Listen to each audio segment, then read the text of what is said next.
तक की यात्रा वाकई हर देशवासी को गर्व से भर देने वाली है। इसमें मिशन भी है, मान भी है, मर्यादा भी है, एक देश की महत्वाकांक्षा भी है और मातृभूमि के लिए अप्रतिम प्रेम भी है। देश ने स्वच्छ भारत मिशन के माध्यम से जो हासिल किया है वो हमें आश्वस्त करता है कि हर भारतवासी अपने कर्तव्यों के लिए कितना संवेदनशील है, कितना सतर्क है। हम सफलता में और इस सफलता में भारत के हर नागरिक का योगदान है, सबका परिश्रम, सबका पसीना है। और हमारे स्वच्छता कर्मी, हमारे सफाई मित्र हर रोज झाड़ू उठाकर सड़कों को साफ करने वाले हमारे भाई बहन, कूड़े की बदबू को बर्दाश्त करते हुए कचरा साफ करने वाले हमारे साथी सच्चे अर्थ में इस अभियान के महानायक है। कोरोना के कठिन समय में उनके योगदान को देश ने करीब से देखा है, अनुभव किया है। मैं देश की इन उपलब्धियों पर हर भारतवासी को बधाई के साथ ही स्वच्छ भारत मिशन अर्बन 2.0 और अमृत 2.0 के लिए शुभकामनाएं देता हूं। और इससे सुखद ये क्या होगा कि ये नई शुरुआत आज गांधी जयंती के एक दिन पहले ही हो रही है। ये अभियान पूज्य बापू की प्रेरणा का ही परिणाम है और बापू के आदर्शों से ही सिद्धि की ओर बढ़ रहा है। आप कल्पना करिए, स्वच्छता के साथ साथ इससे हमारी माताओं बहनों के लिए कितनी सुविधा बढ़ी है। पहले ही कितनी ही महिलाएं घर से निकल नहीं पाती थी, काम पर नहीं जा पाती थी, क्योंकि बाहर टॉयलेट की सुविधा ही नहीं होती थी। कितनी ही बेटियों को स्कूल में शौचालय न होने की वजह से पढ़ाई छोड़नी पड़ती थी। अब इन सब में बदलाव आ रहा है। आजादी के 75वें वर्ष में देश की इन सफलताओं को, आज के नए संकल्पों को पूज्य बापू के चरणों में अर्पित करता हूं और नमन करता हूं। साथियों, हम सभी का ये भी सौभाग्य है कि आज ये कार्यक्रम बाबा साहब को समर्पित इस इंटरनेशनल सेंटर में आयोजित हो रहा है। बाबा साहब असमानता दूर करने का बहुत बड़ा माध्यम शहरी विकास को मानते थे। बेहतर जीवन की आकांक्षा में गांवों से बहुत से लोग शहरों की तरफ आते हैं। हम जानते हैं कि उन्हें रोजगार तो मिल जाता है, लेकिन उनका जीवन स्तर गांवों से भी मुश्किल स्थिति में रहता है। ये उन पर एक तरह से दोहरी मार की तरह होता है। एक तो घर से दूर और ऊपर से ऐसी कठिन स्थिति में रहना। इस हालात को बदलने पर, इस असमानता को दूर करने पर बाबा साहब का बड़ा जोर था। स्वच्छ भारत मिशन और मिशन अमृत का अगला चरण बाबा साहब के सपनों को पूरा करने की दिशा में भी एक अहम कदम है। साथियों, आजादी के इस 75वें साल में देश ने सबका साथ, सबका विकास और सबका विश्वास के साथ ही सबका प्रयास का आह्वान भी किया है। सबका प्रयास की ये भावना स्वच्छता के लिए भी उतनी ही जरूरी है। आप में से कई लोग दूर दराज के ग्रामीण इलाकों में जरूर गए होंगे। आदिवासी समाज के पारंपरिक घरों को जरूर देखा होगा। कम संसाधनों के बावजूद उनके घरों में स्वच्छता और सौंदर्य को देखकर हर कोई भी आकर्षित हो जाता है। ऐसे ही आप नॉर्थ ईस्ट में जाइए, हिमाचल या उत्तराखंड के पहाड़ों पर जाइए। पहाड़ों पर छोटे छोटे घरों में भी साफ सफाई की वजह से एक अलग ही सकारात्मक ऊर्जा प्रवाहित होती है। इन साथियों के साथ रहकर हम ये सीख सकते हैं कि स्वच्छता और सुख का कितना गहरा संबंध होता है। इसलिए जब मैं गुजरात का मुख्यमंत्री बना और प्रगति के लिए पर्यटन की संभावनाओं को निखारना शुरू किया, तो सबसे बड़ा फोकस स्वच्छता और इस प्रयास में सभी को जोड़ने पर किया गया। निर्मल गुजरात अभियान जब जन आंदोलन बना तो उसके बहुत अच्छे परिणाम भी मिले। इससे गुजरात को नई पहचान तो मिली ही, राज्य में पर्यटन भी बढ़ा। भाई और बहनों, जन आंदोलन की ये भावना स्वच्छ भारत मिशन की सफलता का आधार है।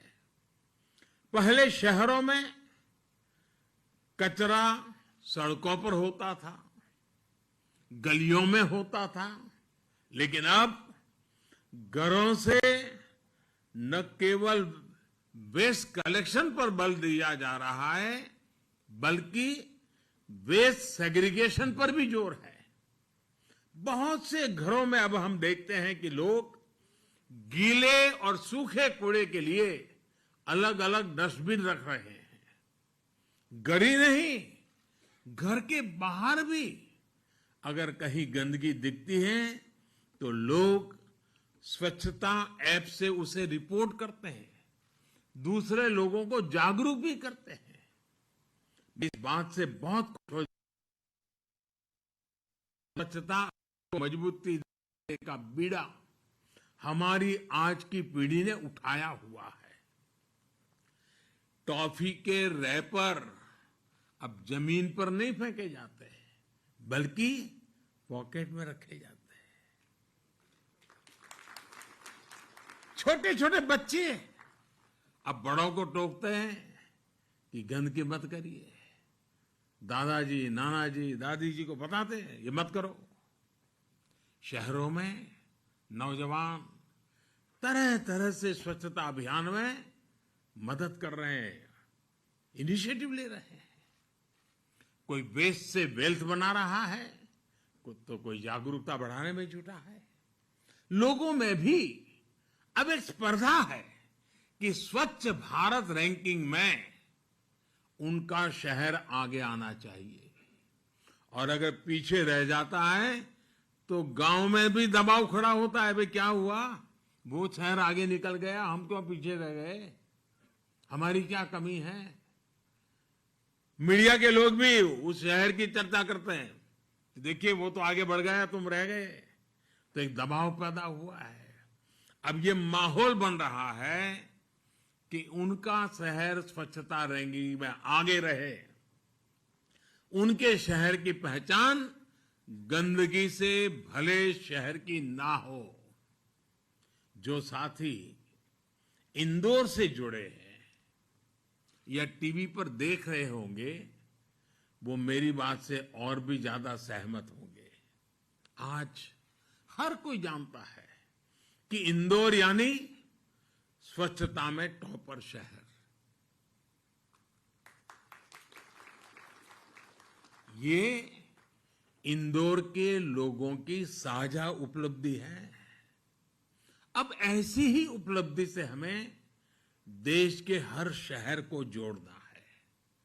मैं देश की हर राज्य सरकार से, स्थानीय प्रशासन से, शहरों के मेयर से आग्रह करता हूं कि स्वच्छता के इस महाअभियान में एक बार फिर से जुट जाए।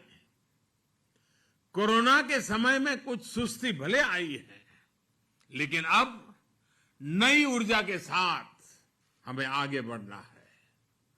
हमें ये याद रखना है कि स्वच्छता एक दिन का, एक पखवाड़े का, एक साल का या कुछ लोगों का ही काम है, ऐसा नहीं है।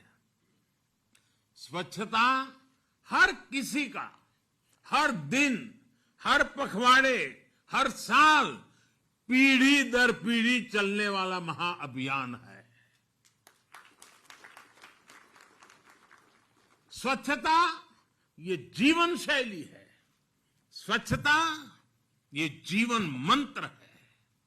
और जैसे सुबह उठते ही दांतों को साफ करने की आदत होती है ना, वैसे ही साफ सफाई को हमें अपने जीवन का हिस्सा बनाना ही होगा। और मैं ये सिर्फ पर्सनल हाइजीन की बात नहीं कर रहा हूं, मैं सोशल हाइजीन की बात कर रहा हूं। अब सोचिए, रेल के डिब्बों में सफाई, रेलवे प्लेटफॉर्म पर सफाई, ये कोई मुश्किल नहीं था। कुछ प्रयास सरकार ने किया, कुछ सहयोग लोगों ने किया, और अब रेलवे की तस्वीर ही बदल गई है। साथियों, शहर में रहने वाले मध्यम वर्ग को शहरी गरीबों के जीवन में ईज ऑफ लिविंग बढ़ाने के लिए हमारी सरकार रिकॉर्ड इन्वेस्ट कर रही है। अगर 2014 के पहले के 7 सालों की बात करें, 7 वर्षों की बात करें, तो शहरी विकास मंत्रालय के लिए 1.25 लाख करोड़ के आसपास का बजट ही आवंटित किया गया था। 7 साल में 1.25 लाख। जबकि हमारी सरकार के 7 वर्षों में शहरी विकास मंत्रालय के लिए करीब करीब 4 लाख करोड़ रुपए का बजट आवंटित किया गया। ये इन्वेस्टमेंट शहरों की सफाई, वेस्ट मैनेजमेंट, नए सीवेज ट्रीटमेंट प्लांट बनाने पर हुआ है। इस इन्वेस्टमेंट से शहरी गरीबों के लिए घर, नए मेट्रो रूट और स्मार्ट सिटी से जुड़े प्रोजेक्ट पूरे हो रहे हैं। हम भारतवासी अपने लक्ष्य प्राप्त कर सकते हैं, इसका मुझे पूरा भरोसा है। स्वच्छ भारत मिशन और मिशन अमृत की स्पीड और स्केल दोनों ही ये भरोसा और बढ़ाती है। आज भारत हर दिन करीब 1 लाख टन वेस्ट प्रोसेस कर रहा है। 2014 में जब देश ने अभियान शुरू किया था, तब देश में हर दिन पैदा होने वाले वेस्ट का 20% से भी कम प्रोसेस होता था। आज हम करीब करीब 70% डेली वेस्ट प्रोसेस कर रहे हैं। 20 से 70 तक पहुंचे हैं, लेकिन अब हमें इसे 100% तक, 100% तक लेकर जाना ही जाना है। और ये काम केवल वेस्ट डिस्पोजल के जरिए नहीं होगा, बल्कि वेस्ट टू वेल्थ क्रिएशन के जरिए होगा। इसके लिए देश ने हर शहर में 100% वेस्ट सेग्रीगेशन के साथ साथ इससे जुड़ी आधुनिक मटेरियल रिकवरी फैसिलिटीज बनाने का लक्ष्य तय किया है। इन आधुनिक फैसिलिटीज में कूड़े कचरे को छांटा जाएगा, रिसाइकिल हो पाने वाली चीजों को प्रोसेस किया जाएगा, अलग किया जाएगा। इसके साथ ही शहरों में बने कूड़े के पहाड़ों को प्रोसेस करके पूरी तरह समाप्त किया जाएगा। और हरदीप जी, जब मैं कूड़े के बड़े बड़े ढेर साफ करने की बात कर रहा हूं, तो यहां दिल्ली में भी ऐसा ही एक पहाड़ बरसों से डेरा डाले हुए है। ये पहाड़ भी हटने का इंतजार कर रहा है। साथियों, आजकल जो दुनिया में ग्रीन जॉब्स की संभावनाओं की चर्चा हो रही है, भारत में शुरू हो रहा ये अभियान अनेकों ग्रीन जॉब्स भी बनाएगा। देश में शहरों के विकास के लिए आधुनिक टेक्नोलॉजी का इस्तेमाल भी लगातार बढ़ रहा है। अभी अगस्त के महीने में ही देश ने national automobile scrappage policy launch की है।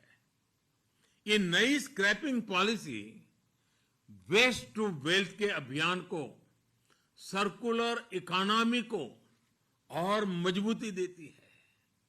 ये पॉलिसी देश के शहरों से प्रदूषण कम करने में भी बड़ी भूमिका निभाएगी। इसका सिद्धांत है रीयूज, रिसाइकल और रिकवरी।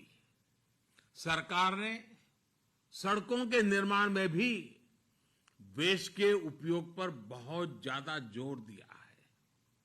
जो सरकारी इमारतें बन रही हैं, सरकारी आवास योजनाओं के तहत जो घर बनाए जा रहे हैं, उनमें भी रिसाइकलिंग को प्रोत्साहित किया जा रहा है। साथियों, स्वच्छ भारत और संतुलित शहरीकरण को एक नई दिशा देने में राज्यों की बहुत बड़ी भागीदारी रही है। अभी हमने कई साथी मुख्यमंत्रियों का संदेश भी सुना है। मैं देश की प्रत्येक राज्य सरकार का आज विशेष आभार व्यक्त करता हूं। सभी राज्यों ने अपने शहरों की बेसिक जरूरतों को एड्रेस किया। वाटर सप्लाई से लेकर सैनिटेशन तक के लिए प्लानिंग की।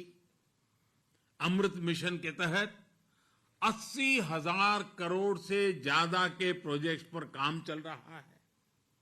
इससे शहरों के बेहतर भविष्य के साथ साथ युवाओं को नए अवसर भी मिल रहे हैं।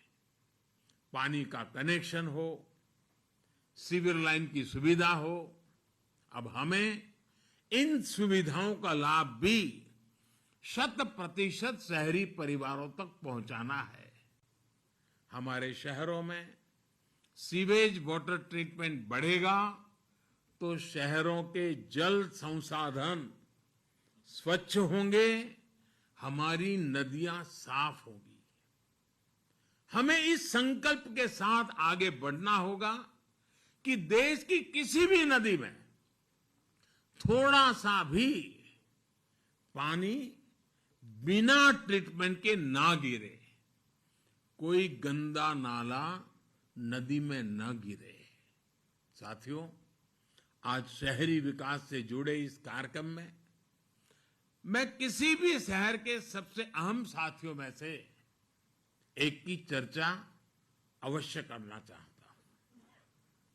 ये साथी है हमारे रेहड़ी पटरी वाले, ठेला चलाने वाले, स्ट्रीट वेंडर्स।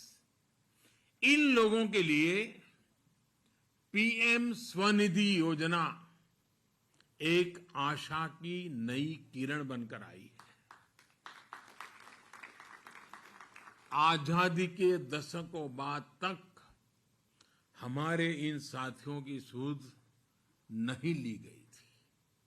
थोड़े से पैसे के लिए उन्हें किसी से बहुत ज्यादा ब्याज पर कर्ज लेना पड़ता था।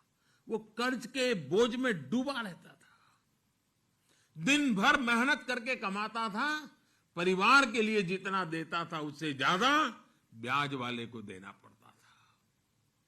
जब लेन देन का कोई इतिहास ना हो, कोई डॉक्यूमेंट ना हो, तो उन्हें बैंकों से मदद मिलना भी असंभव था। इस असंभव को संभव किया है पीएम स्वनिधि योजना ने। आज देश के 46 लाख से ज्यादा रेहड़ी पटरी वाले भाई बहन, स्ट्रीट वेंडर्स इस योजना का लाभ उठाने के लिए आगे आए हैं। इनमें से 25 लाख लोगों को करीब करीब 2,500 करोड़ रुपए दिए भी जा चुके हैं।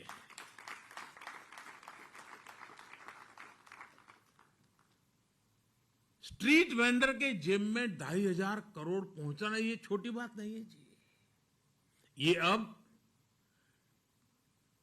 डिजिटल ट्रांजैक्शन कर रहे हैं और बैंकों से जो कर्ज लिया है वो भी चुका रहे हैं। जो स्ट्रीट वेंडर्स समय पर लोन चुकाते हैं उन्हें ब्याज में छूट भी दी जाती है। बहुत ही कम समय में इन लोगों ने 7 करोड़ से अधिक ट्रांजैक्शन किए हैं। कभी कभी हमारे देश में बुद्धिमान लोग कह देते हैं कि गरीब आदमी को ये कहां से आएगा, ठीक है, यही लोग हैं जिन्होंने करके दिखाया है। यानी पैसे देने या लेने के लिए 7 करोड़ बार कोई न कोई डिजिटल तरीका अपनाया है। मैं थोक, और ये लोग क्या करते हैं, थोक विक्रेताओं से जो सामान खरीद रहे हैं उसका पेमेंट भी अपने मोबाइल फोन से डिजिटल तरीके से करने लगे हैं। और जो फुटकर सामान बेच रहे हैं उसके पैसे भी नागरिकों से वो डिजिटल तरीके से लेने की शुरुआत कर चुके हैं। इसका एक बड़ा लाभ ये भी हुआ कि उनकी लेन देन की डिजिटल हिस्ट्री भी बन रही है। और इस डिजिटल हिस्ट्री की वजह से बैंकों को पता चलता है कि हाँ, इनका कारोबार ऐसा है और इतना चल रहा है, तो बैंकों द्वारा उन्हें अगला लोन देने में आसानी हो रही है। साथियों, पीएम स्वनिधि योजना में 10,000 रुपये का पहला लोन चुकाने पर 20,000 का दूसरा लोन और दूसरा लोन चुकाने पर 50,000 का तीसरा लोन ये मेरे स्ट्रीट वेंडर्स को दिया जाता है। आज सैकड़ों स्ट्रीट वेंडर्स बैंकों से तीसरा लोन लेने की तैयारी कर रहे हैं। मैं ऐसे हर साथी को बैंकों से बाहर जाकर ज्यादा ब्याज पर कर्ज उठाने के दुष्चक्र से मुक्ति दिलाना चाहता हूं। और आज देश भर के मेयर मेरे साथ जुड़े हुए हैं, नगरों के अध्यक्ष जुड़े हुए हैं। ये सच्चे अर्थ में गरीबों की सेवा का काम है। सच्चे अर्थ में गरीब से गरीब को एम्पावर करने का काम है। ये सच्चे अर्थ में गरीब को ब्याज के दुष्चक्र से मुक्ति दिलाने का काम है। मेरे देश का कोई भी मेयर ऐसा नहीं होना चाहिए, कोई भी चुना हुआ कॉर्पोरेटर, काउंसिलर ऐसा नहीं होना चाहिए कि जिसके दिल में ये संवेदना न हो और वो इस पीएम स्वनिधि को सफल करने के लिए कुछ न कुछ कोशिश न करता हो। अगर आप सभी साथी जुड़ जाएं तो इस देश का ये हमारा गरीब व्यक्ति, और हमने कोरोना में देखा है अपनी सोसाइटी, चाल में, मोहल्ले में सब्जी देने वाला अगर नहीं पहुंचता है तो हम कितनी परेशानी से गुजरते थे। दूध पहुंचाने वाला नहीं आता था तो हमें कितनी परेशानी होती थी। कोरोना काल में हमने देखा है कि समाज के एक एक व्यक्ति का हमारे जीवन में कितना मूल्य है। जब ये हमने अनुभव किया है तो क्या हमारा ये दायित्व नहीं है कि इतनी बढ़िया स्कीम आपके पास मौजूद है, उसको ब्याज में मदद मिल रही है, उसको अपना कारोबार बढ़ाने के लिए पैसे लगातार मिल रहे हैं, क्या आप उसे डिजिटल लेन देन की ट्रेनिंग नहीं दे सकते हैं? क्या आप अपने शहर में 1000, 2000, 5000, 20000, 25000 ऐसे हमारे साथी होंगे, क्या उनके जीवन को बदलने के लिए कदम नहीं उठा सकते? मैं पक्का कहता हूं दोस्तों, भले ये प्रोजेक्ट भारत सरकार का हो, भले ये पीएम स्वनिधि हो, लेकिन अगर आप इसको करेंगे तो उस गरीब के दिल में जगह आपके लिए बनेगी। वो जय जयकार उस शहर के मेयर का करेगा, वो जय जयकार उस शहर के कॉर्पोरेटर का करेगा, वो जिसके उसकी मदद में हाथ फैला है उसके जय जयकार करेगा। मैं चाहता हूं ये जय जयकार आपका हो, मेरे देश के हर शहर के मेयर का हो, मेरे देश के हर कॉर्पोरेटर का हो, मेरे देश के हर काउंसिलर का हो। ये जय जयकार आपका हो ताकि जो गरीब ठेला और रेहड़ी पटरी लेकर के बैठा हुआ है वो भी हमारी तरह शान से जिए, वो भी अपने बच्चों को अच्छी शिक्षा देने के लिए दो महत्वपूर्ण निर्णय कर सके। बड़ी आसानी से किया जा सकता है साथियों, लेकिन इस काम में हम सबका योगदान। मैं सभी कमिश्नर से कहना चाहूंगा, ये मानवता का काम है, ये ग्रास रूट लेवल पर आर्थिक सफाई का भी काम है, एक स्वाभिमान जगाने का काम है। देश ने आपको इतना प्रतिष्ठित पद पर बिठाया है, आप दिल से इस पीएम स्वनिधि कार्यक्रम को अपना बनाइए, जी जान से उसके साथ जुटिए। देखते ही देखते देखिए आपके गांव के हर परिवार सब्जी भी खरीदता है, डिजिटल पेमेंट दे रहा है, दूध खरीदता है, डिजिटल पेमेंट दे रहा है, जब वो थोक में लेने जाता है डिजिटल पेमेंट करता है। एक बड़ा रिवॉल्यूशन आ जाएगा। इन छोटी सी संख्या के लोगों ने 7 करोड़ ट्रांजैक्शन किए। अगर आप सब इनकी मदद में पहुंच जाए तो हम कहां से कहां पहुंच सकते हैं। मेरी आज इस कार्यक्रम में उपस्थित शहरी विकास के साथ जुड़े हुए सभी इकाइयों से व्यक्तिगत रूप से आग्रह है कि आप इस काम में पीछे मत रहिए। और बाबा साहब आम्बेडकर के नाम से जुड़े उस भवन से जब मैं बोल रहा हूं तब तो गरीब के लिए कुछ करना हमारा दायित्व बन जाता है। साथियों, मुझे खुशी है कि देश के 2 बड़े राज्य उत्तर प्रदेश और मध्य प्रदेश, इन दोनों राज्यों में सबसे ज्यादा स्ट्रीट वेंडर्स को बैंकों से लोन दिया गया है।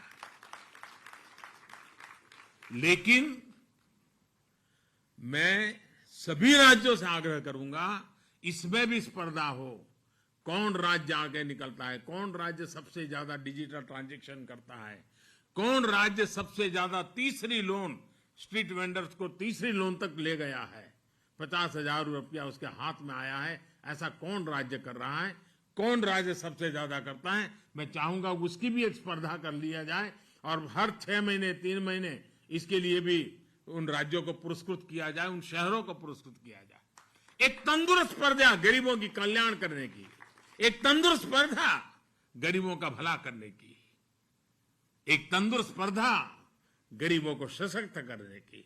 आइए उस स्पर्धा में हम सब जुड़े, सभी मेयर जुड़े, सभी नगर अध्यक्ष जुड़े, सभी कॉर्पोरेटर जुड़े, सभी काउंसिलर जुड़े। साथियों, हमारे यहां शास्त्रों में कहा गया है, आस्ते भग आसीन यह ऊर्ध्व तिष्ठति तिष्ठतः शेते निपद्यमानस्य चराति चरतो भगः चरैवति। अर्थात कर्म पथ पर चलते हुए अगर आप बैठ जाएंगे तो आपकी सफलता भी रुक जाएगी। अगर आप सो जाएंगे तो आपकी सफलता भी सो जाएगी। अगर आप खड़े होंगे तो सफलता भी उठ खड़ी होगी। अगर आप आगे बढ़ेंगे तो सफलता भी वैसे ही आगे बढ़ेगी। और इसलिए हमें निरंतर आगे बढ़ते ही रहना है। चरैवति चरैवेति चरैवेति चरैवेति। इस चरैवेति चरैवेति के मंत्र को लेकर के हम चल पड़े और अपने शहर को इन सभी मुसीबतों से मुक्ति दिलाने का बीड़ा उठाएं। हमें एक ऐसा भारत बनाना है जो स्वच्छ हो, समृद्ध हो और दुनिया को सस्टेनेबल लाइफ के लिए दिशा दे। मुझे पूरा विश्वास है हम सभी देशवासियों के प्रयासों से देश अपना ये संकल्प जरूर सिद्ध करेगा। इन्हीं शुभकामनाओं के साथ आप सभी का बहुत बहुत धन्यवाद, बहुत बहुत शुभकामनाएं।